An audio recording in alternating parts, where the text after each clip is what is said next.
Hello my fellow Tamrielites, welcome to the channel or welcome back. Update 43 will drop on August 19 for PC Mac and September 4 on console, and it's our now annual quality of life update. That means that the dev focus is on fixing issues and refining systems, so there's not a ton of new stuff. We do have some great new things to look at, however, and this video will cover all rewards coming with Update 43. I do this every quarter, but I just realized I should be including a disclaimer with this information, so here it is. While I confirm everything I can, all this information comes from the PTS, which means details might change when the patch goes live. I intend for these videos to be encyclopedic references, but if you are living in the future and it's 2025 or later, I recommend you confirm drop sources before grinding. With all that said, let's dive into the new rewards. We have one new player home being added with Update 43, the Seabloom Villa in Auridon, which is the footage I've been showing.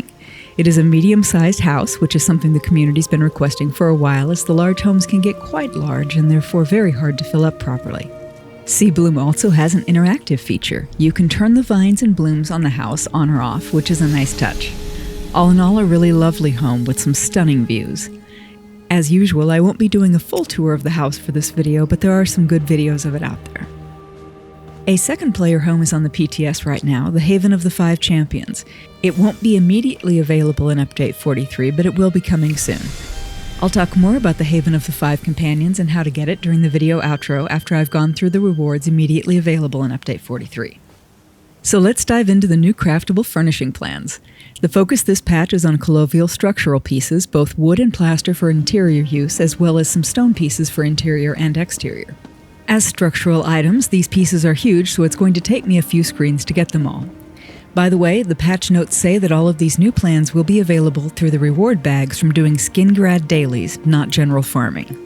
I didn't want to fit the structural pieces together to let you clearly see them as individual pieces, but it is easy to put them together seamlessly. There's enough variety just with these pieces to give a builder tremendous flexibility, but structural builds often require using pieces from different styles, and sometimes that means messy seams. So one especially noteworthy piece in this set is the wooden wall trim that you can see on the left side of this set. It's narrow, but wide enough to hide any ugly joins you might need to camouflage, and that's incredibly thoughtful on someone's part. Big high five, thank you. A simple piece like that covers a lot of sins when you're building from scratch. Another really nice touch is that the wall and floor pieces are double-sided, so they look right when building a second floor. Again, super thoughtful piece clearly designed by a dev who's seen build-from-scratch homes and/or made them. Those kinds of double-sided pieces are something that we've seen more and more of the last few patches, and I'm glad I have time to comment on that during this set. Speaking of which, I still have a few moments here, so I'll mention that if you like your rewards obsessively cataloged for review in advance, you should let the algorithm know this is good content by feeding it a snack. You know, like the video, or subscribe, or comment, or share or something. Algorithms are just perpetually hungry, like teenagers and tribbles. And that tribble analogy is kind of terrifying, so it's a good thing I'm out of seconds. Let's move on to Rallis and Faustina. In addition to the new green, blue, and purple plans dropping in the Skin Grad daily reward bags, the Q3 patch is also when we get new gold Masterwork plans on Rallis Lalu, and as usual, there are 7 new ones, one for each crafting station. Our woodworking pattern is this magnificent wine cask with a ton of beautiful detail. It's way too large for your penthouse apartment, but if you've got a castle and an army who needs wine with their supper, this will cover them. I'm going to see if I can find a way to fit it into my Pantherfang chapel build. Our provisioning recipe is this Bosmer feast, which comes with what I'm sure are artfully prepared crickets. It occurs to me that most of the full meals we have for furnishings do have veggies on them, so this fills a gap in the dining assortment. Yay for the Bosmer then, but I don't know that I'll be making a lot of these. Next up, we have the Jewelry Crafting Gold pattern, which is this lovely full-length mirror. As an added feature, you can interact with it, which breaks the glass. I'm charmed by this for some reason, probably because I'm so in love with the Athelia storyline. Is it practical in terms of broad use in houses? But it's fun, and I appreciate the extra touch someone coded in. Then we have our Enchanting pattern, which is this glass-making forge. You've probably seen these around Westweald, often accompanied by barrels of glass rods and shelves of completed glassware.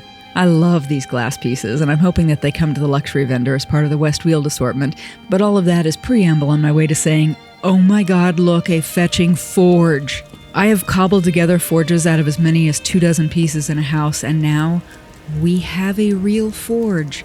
One item, not 20. I'm so happy, and I have so many house updating projects ahead of me. But I have spent a lot of time on this, so let's move on. For our gold clothing pattern, we have this beautiful red diamond tapestry, which has a 3-dimensional appearance in the center. Feels very luxe and high quality, really lovely. My Imperial Loyalist will want several. That's my Pantherfang Chapel house, which is full, so I need to find some space in there for these and the wine cask. Unfortunately, there's no forge for me to swap out. The blacksmithing gold pattern for this season is this gorgeous chandelier, the Colovian Chandelier Grapes. It's a lovely, graceful design, and it puts out quite a bit of light. I think this is one of my favorite chandeliers in the game so far. Nice as it is, though, we're going to end with a bang by moving on to the Gold Alchemy Plan, which is this amazing alchemical set, the one we use at the Outcast Inn to make Ophelia her sage's dream drink. I'm so delighted when they create items that appear to be clutter assortments. It saves so many item slots in a house, and man, is this beautiful. I love all of the bits. To be clear, neither the table nor the candle are part of the set, but the books are. I'm going to move the piece a little so you can see what's attached. So that's all of the 7 new gold crafting patterns, but wait, there's more. As cool as that all was, I'm afraid it pales in comparison to the next item on our list, which is a new piece available for purchase from Faustina, a Scribing Altar you can place in your home, available for 800 vouchers. First of all, wow, it's pretty. Secondly, wow, that was fast. I figured we'd get in-home scribing eventually, but I didn't expect it so soon. Super pleased about the convenience. Thanks, Sauce.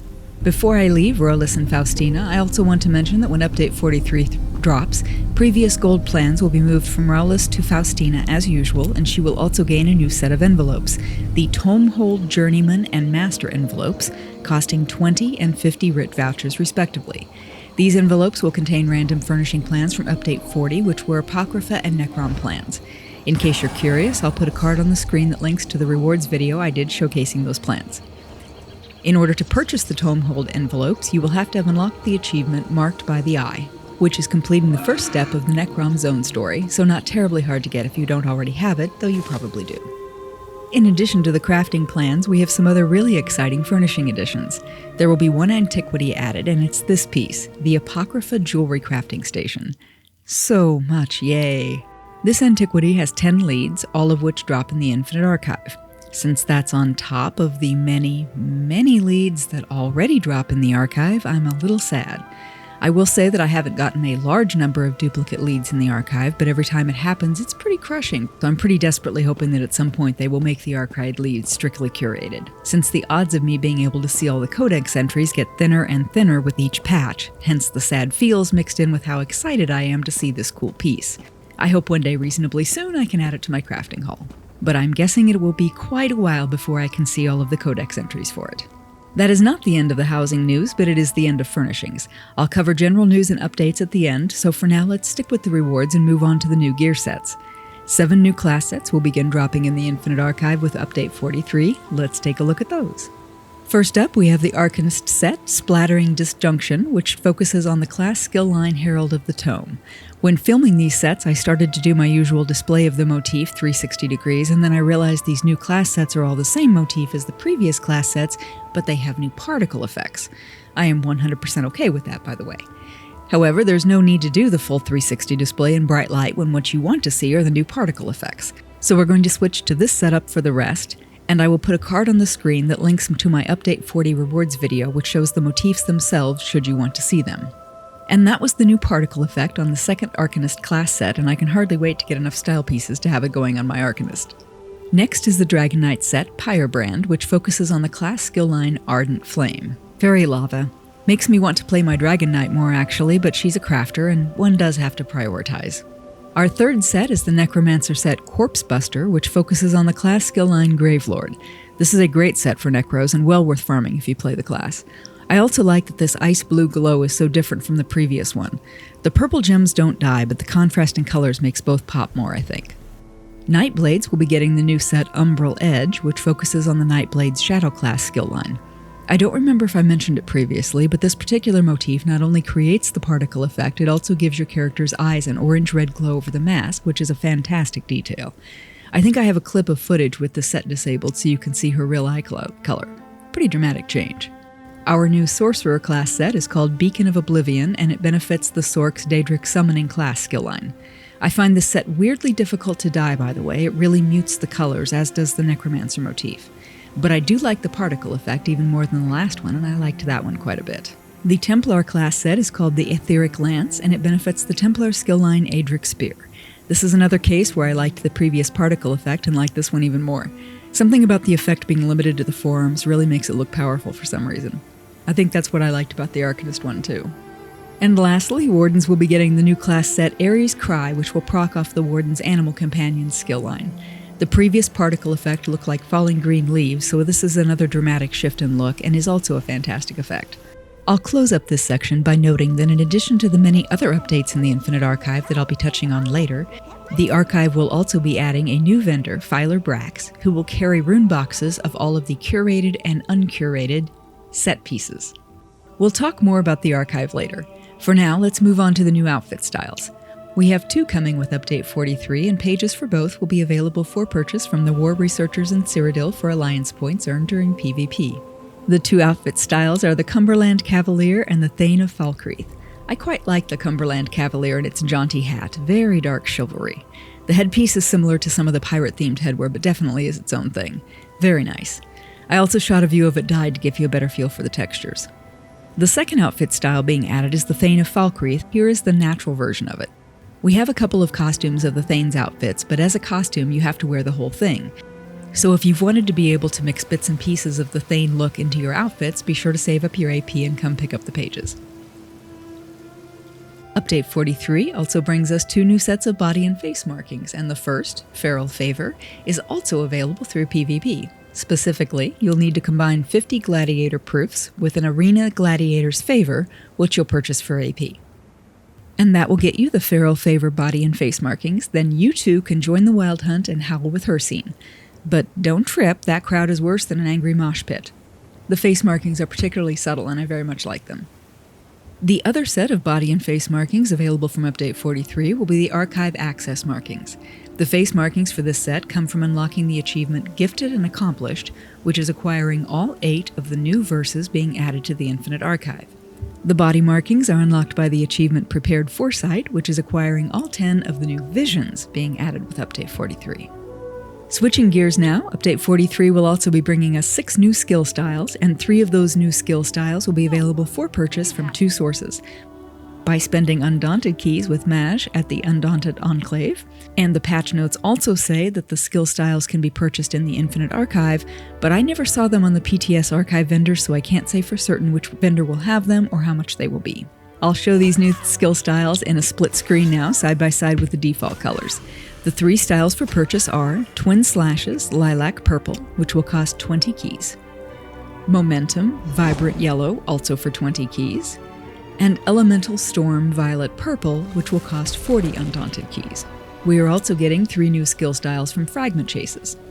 I believe each of these fragments will be dropping from different bosses in public dungeons and group dungeons. You can look at the names of the fragments and match them up to various locations. The fragment of the Badman, for example, drops from the group boss in the Glenumbra public dungeon, Badman Hollows. Once you get the fragment, you consume it like a public dungeon fragment, which checks it off the achievement, which is account-wide, so it doesn't matter which of your characters gets it. I also tested to see if the Fragment of Madness dropped from the final boss in the Vaults of Madness group dungeon, and that was also true. So as you're trying to find these, match the fragment names to the names of either specific bosses or the names of public dungeons or group dungeons. And let's take a look at these 3 new skill styles. They are Silver Bolts Gold, Roar Green, and Annulment Yellow. I wonder if in future patches the skill style colors will echo the palette used in the new content. That would be pretty interesting. But I'm sure they'll want to cover the basic options first. By the way, since I don't normally play werewolves, I'm sure the footage of me trying to figure out how to turn into a werewolf and then trigger this specific ability was unintentionally hilarious, but since it took like 5 minutes, I decided to cut it all. I think my favorite of these is the Annulment. It's a subtle change, but I really love the gold color. And now for something completely different, this next bit is a new addition to my rewards videos.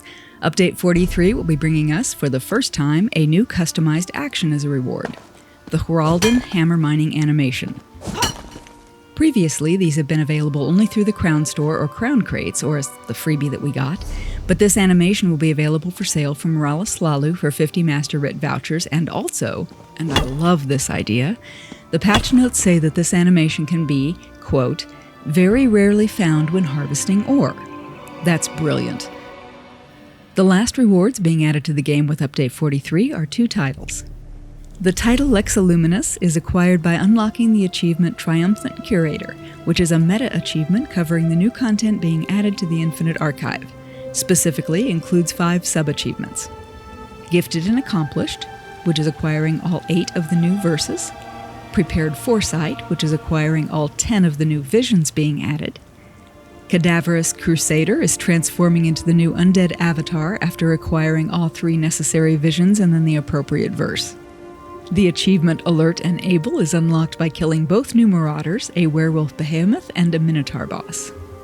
Lastly, you'll need the achievement Infinite Avenger, which is completing 30 of the new Infinite Archive daily quests from the ghost Esalanwe. One other thing to note about the Triumphant Curator achievement. Once you have unlocked it, you will also be able to buy a new account-wide tool from filer Tezurs. It's called Eye of the Infinite, and it costs 15,000 Archival Fortunes. Once purchased, it can be used by any of your characters to summon a watchling pet in the archive. The pet will then fight for you. I am irrationally fond of watchlings. And our second and last title being added with Update 43 is Antiquarian, which comes from the achievement Member of the Antiquarian Circle, which is unlocked by 500 Codex entries in your Antiquities journal. All current Codex entries count, you don't have to start from scratch. And that brings us to the end of rewards coming with Update 43, but there's also some additional bits I want to touch on before I wrap up, including major updates to the Infinite Archive. We'll be seeing the addition of 2 new arenas, one with fire, one with ice, and I do like seeing new arenas. Hopefully at some point we will get new portals to the unknown as well, but that is not happening this patch. We are, however, getting 10 new bosses and new Fabled.